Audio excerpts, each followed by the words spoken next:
I'm Victoria Pearson, but you can call me V. And a few years ago, for Christmas, somebody gave me this candle making kit, which was an excellent gift to give to me because I like making things and I like candles. But for one reason or another, mostly because I had a little one at the time, I didn't get around to doing it. I put it up on a high shelf and completely forgot about it. And when I was sorting out my bedroom the other day, I thought to myself, what is this? And then when I realised it was candle making kit, I thought, maybe I'll make a video and we'll make it together. So, I have no idea what I'm supposed to do with this. We're going to learn together in real time. Let's make some candles. Can you see that? Okay, so this is what is in here. This is the little containers for the candles, and I really do like them. I think they're all very, very pretty, and I think each of them are unique as well, which is nice. And there does seem to be quite a lot of them, so I do hope that there is enough wax in this kit to make all of these, because they would be adorable. We have got some, I don't know, what is this? What is this? Is it a wick cutter? I'm hoping that there are some instructions inside. I've got some little glue dots, I think they're for sticking to the bottom of the container before you put your wax in, I think. We've got this little booklet in here, which I'm hoping is going to be instructions. Oh yeah, we've got some little instructions here. We've got a little free coupon for another one, I think. These instructions don't look very involved. So I'm thinking, how hard can it be? I'm both blessed and cursed with the how hard can it be attitude. I think these are to stop your wicks falling over into the candle while it is setting, and I think these are the wicks. So I'm guessing that this is my wax, and I hope that the instructions will tell me what this is for, because this stuff, don't you think though that these look like something you'd find in a medieval dentist? Or like a present day gynecology suite? Like, this is making me want to cross my legs. Okay. And we've got this, I don't know what this is. What is this? No idea. Let's have a look. Oh, cute. Okay. It is a little jug that looks like somebody robbed it from Travelodge. But useful, useful. And it's got measurements on it. I'm guessing I'm going to need that for something. I think maybe it might be time that I read the instructions. Now that we've got everything out of the box and we're going to lose all the stuff, let's have a look at what we actually need to do. So this kit is to be used by adults. If you have small children or pets, keep them away. This is probably why I didn't do it at the time that I got it, because I had small children and pets running around. But smallest child is 9 now, so he's able to go upstairs while I do this. So only use the containers which have been graded safe for candle making purposes. I would assume that these have, because otherwise why would you include them? Be careful to avoid contact with your skin and your eyes, blah blah blah. Don't get it in your eyes. If you do, don't try and take it out yourself. Get medical assistance, that's what it says in here. Don't leave them out of max unattended. This is all fairly basic. If you have long hair, make sure your hair is tied back before you begin. I should probably go and find a hairband then, in order to eliminate the annoyance of stray hairs falling into hot wax. That is a fair point. Enjoy the process. Okay. This doesn't look tricky at all, but I am going to go and find a hairband, because burning hair smell, not pleasant. So it's turning into a hair tutorial for some reason. Sorry about that. Now that I've plaited my hair, I am going to put the kettle on. I've also taken off my cardigan because it was quite a fluffy one and it had big baggy sleeves and it was just annoying me. So the instructions say that all we have to do is stick a sticker in here, one of these, pop one of those in there to hold the wicks up, and stick one of these wicks in there. I guess maybe this is for cutting the wicks short, but it doesn't say anything in the instructions at all about this. Maybe this is for stirring the wax though while we melt it down, because we're going to put the wax in this little metal jug and then put that inside a saucepan of boiling water, and then it's going to melt down. And then it's going to melt down. So I am going to put some water in my electric kettle so that we can speed this process up a little bit.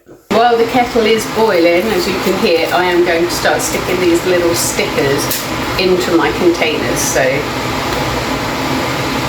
try to get them fairly central and remembering to peel the backs off. Maybe I should stick the wicks on as I go along. Maybe feed it through the gap. No, I don't know. So, in there.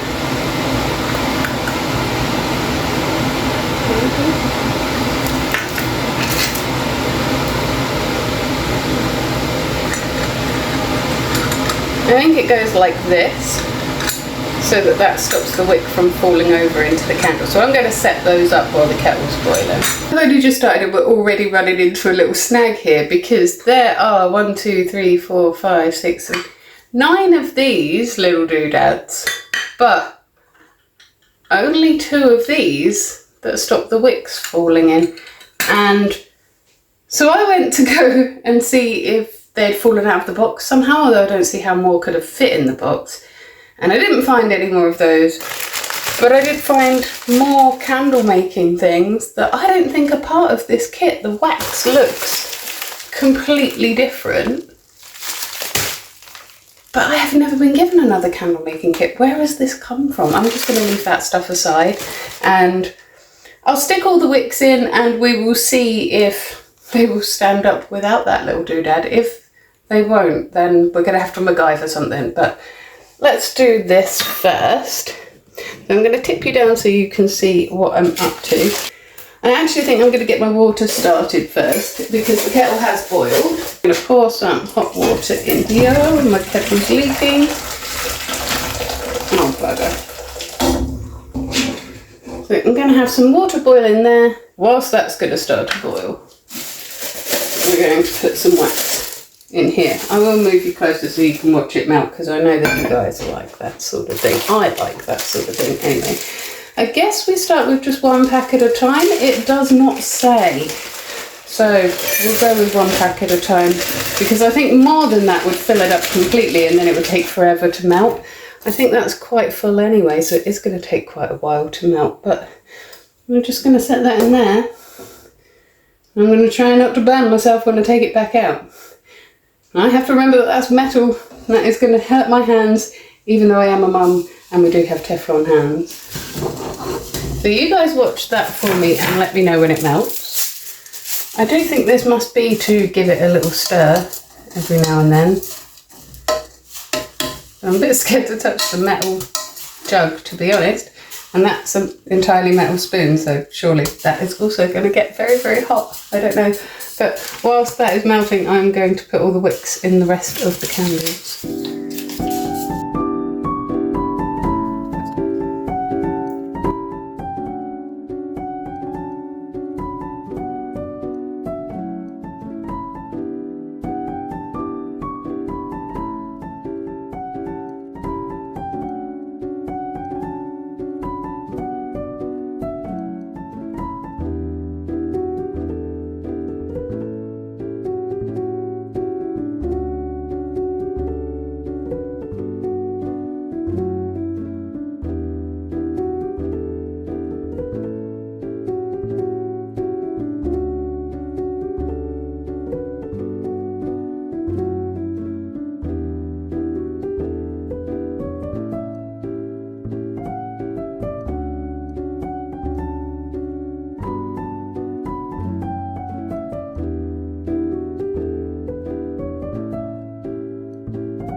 The water itself isn't quite simmering yet. It is very hot, but it hasn't reached a simmer point again. And I'm wondering if I should have made sure it was simmering before I put the jug in. It's starting to feel super gooey now.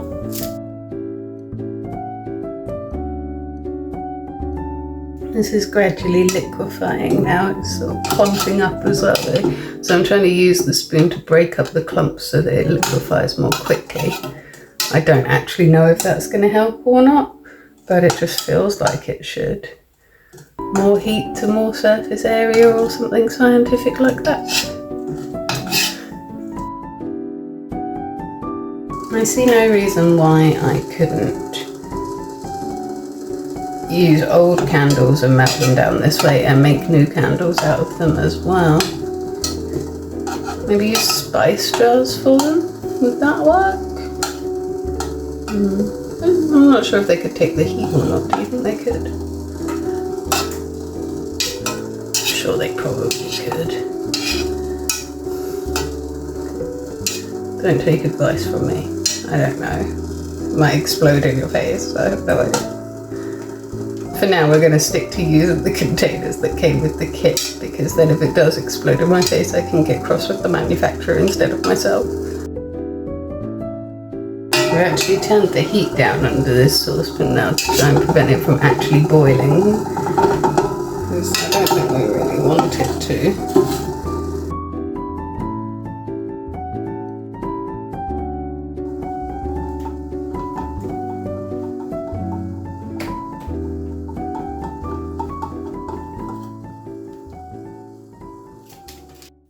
I decided they probably did need support, so this is my little MacGyvered setup. I'm hoping that these knives are going to support the wicks after we have poured them in. The handle of this actually didn't get too hot.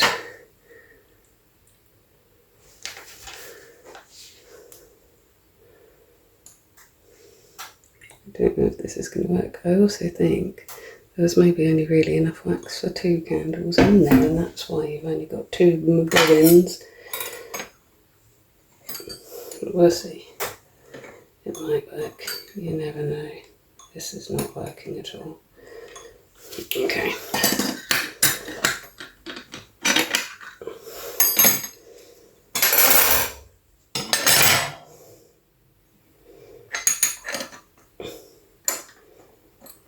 Oh, botheration. Oh, this isn't good. Okay, so don't do that. Do 2 at a time instead. How hot are you? Quite hot.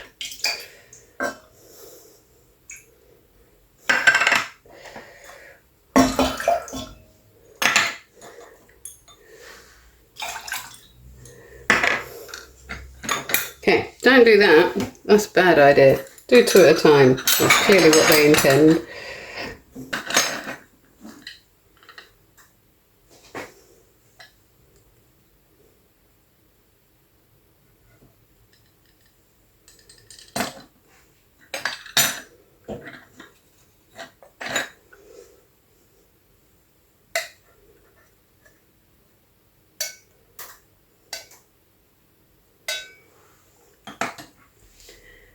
I'm going to leave them to cool and we'll come back in a little while, see if we can make some more.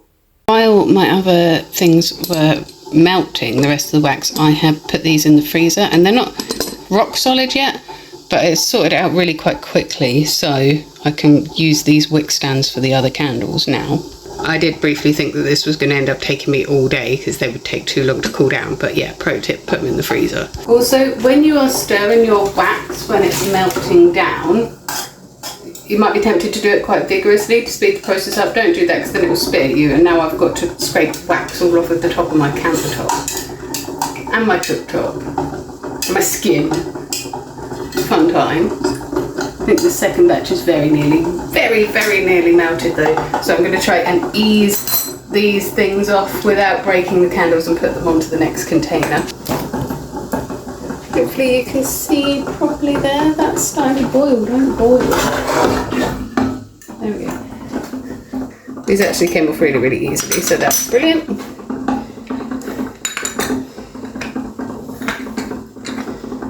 And this whole process is going to go much quicker than I thought it was, because these have only been in the freezer for a few minutes and they are already very firm. So that's excellent.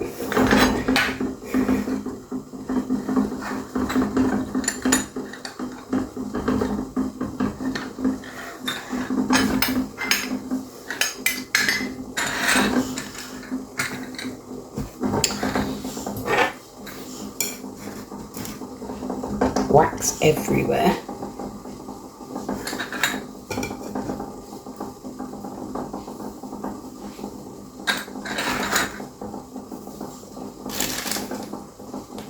As you can see, that's all melted now. And just pour that in there.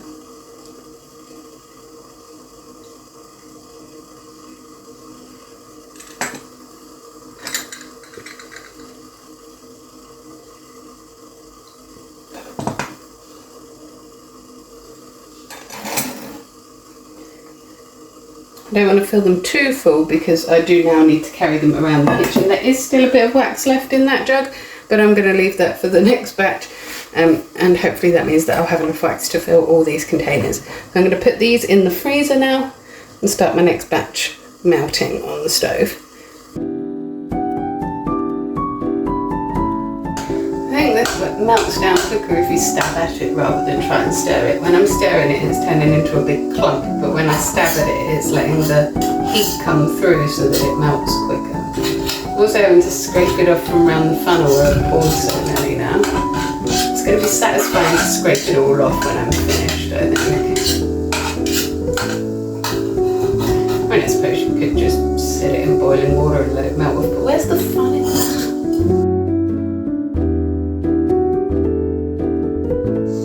I got impatient and took these ones out too quickly, and now they're flopping over and I don't know what to do because I can't put them back in because the wick holder has been used for something else right now.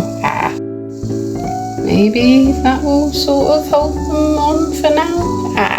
Let's pour these ones because this is definitely ready.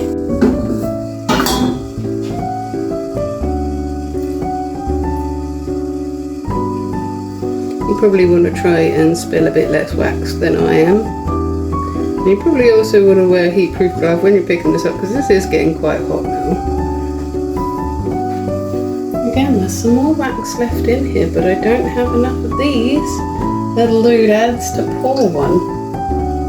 Because we do still have some wax left in there, but not enough to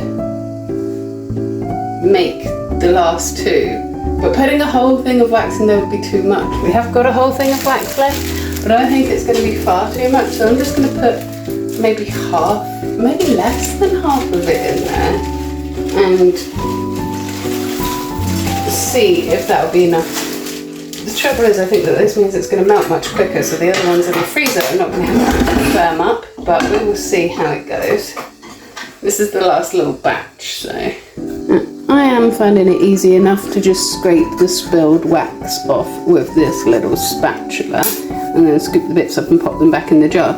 But if you don't want to spend the rest of your life scraping wax off of your countertops, maybe put some like greaseproof paper, baking paper, something like that down before you start so that you can just pick it all back up afterwards and throw it out.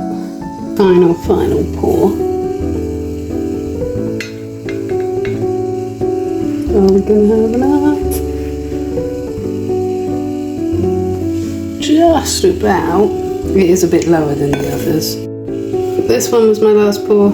It's a little bit lower than the others, but not by like loads and loads. Look, it's just a little bit. Just a small candle. I think I eyeballed it quite well. So some of these are still being held up by knives. A couple of them are still in the freezer. These two are still completely liquid. But we've pulled all of these out right now, so I'm going to come back in a couple of hours and cut the wicks and see what they look like when they're all lit up. Okay, so it is time to use this terrifying thing. I'm pretty sure it is to cut the wicks with it. The instructions didn't say, but this is really sharp. Like, behave yourself sharp. This is very scary. And so I'm guessing that I just about there-ish. But I'm not absolutely certain, so I'm going to light this one to make sure that that is about how we want it. Oh yeah, check that out. Isn't it adorable? It hadn't completely set yet, so I am not going to keep it lit because I don't want to ruin them, you know, but I don't want to make them too small, but I also don't want them to be too massive because I feel like the bigger the wick, the bigger the flame, yeah? And so I don't want to create a massive fire hazard over here. This wick actually looks a little bit frayed. I'm a bit worried about that one. I don't know if you can see, it's a little bit frayed under where I cut it, but I think otherwise it would have been too small. This is the one that I ran out of wax on, I think. it does look like the lowest level wax of all of them. So I am going to cut that wick a little bit closer. These really are very sharp. This could be used in a horror story, I feel. We'll cut off all those wicks, and then actually I might light them all just so that you can have a look at them looking all pretty. So let me set them up and show you how pretty they all look. Actually using one of the offcuts of wick that I've just cut off there to light all of the candles so they don't have to constantly hold the flame of the lighter down, because I don't like to do that. It's not particularly very safe. Some people think that I'm overcautious when it comes to fire, but I think that when you've got children in your house, you can't be too cautious when it comes to things like fire. So, also with my hair length, I can't really be too cautious when it comes to fire either.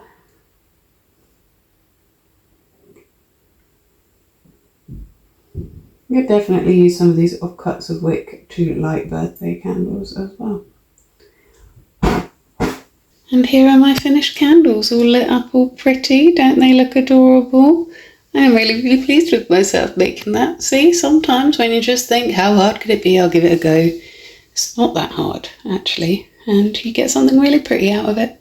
Join me on Monday for my next vlog. I will be here Monday 6 AM UK time. I have no idea what I'm going to be vlogging about yet. My 9-year-old would very much like me to do a video of my 9-year-old controls my life for a week, but I don't think I want to be making ice cream sundaes for breakfast for the next week, so we're going to try and think of something else. If you can't wait until next Monday to see me again, I will be here every single morning in your shorts, taking a great big deep breath, letting you know what I'm grateful for that day. Sometimes I'm letting you know what's challenging me as well, and on a Witchy Wednesday I will be here doing a very, very tiny intuitive tarot card read. Until then, you have yourself a magical week.